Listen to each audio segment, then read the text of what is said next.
ತಲುಪಿದ್ರೆ ನೀವು ನಗರಸಭೆಯಿಂದ ಶ್ವೇತಪತ್ರ ಹೊರಡಿಸಿ.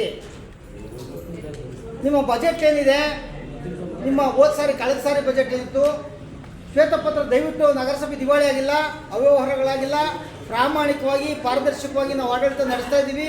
32 ವಾರ್ಡಲ್ಲೂ ನಾವು ಪಾರದರ್ಶಕವಾಗಿ ಕಾಮಗಾರಿಗಳನ್ನು ಕೈಗೊಂಡಿದ್ದೀವಿ ಅಂತ ನೀವು ಶ್ವೇತಪತ್ರ ಹೊರಡಿಸಿ.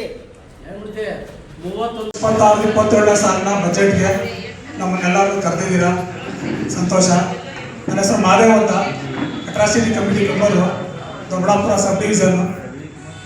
ಈಗ ನಾನು ಕೇಳೋದೇನೆಂದರೆ 2023, 24, 24, 25, 22, 23 ಮೂರು ವರ್ಷ, ಮೂರನೇ ಸಾಲಿಂದನೂ ನಾವು ಡಾಕ್ಟರ್ ಬಾಬು ಜಗಜೀವರಾಮ್ ಸರ್ಕಲ್ಗೆ ಒಂದು ಸರ್ಕಲ್ ನಿರ್ಮಾಣ ಮಾಡೋಕ್ಕೆ ಹಣನ ಮೀಸಲಿಡಿ ಅಂದ್ಬಿಟ್ಟು 3 ಸಾರಿ ಅರ್ಜಿ ಕೊಟ್ಟಿದ್ದೀವಿ.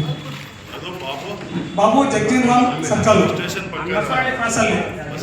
ಬಸವಳ್ಳಿ ಕ್ರಾಸಲ್ಲಿ 3 ಸಾರಿ ಅರ್ಜಿ ಕೊಟ್ಟಿದ್ದೀವಿ, 3 ಸಾರಿ ಮನೆ ಮಾಡಿದ್ದೀವಿ. ಆಮೇಲೆ ಆಫೀಸಲ್ಲೂ ಬಂದು ಅರ್ಜಿ ಕೊಟ್ಟಿದ್ದೀವಿ.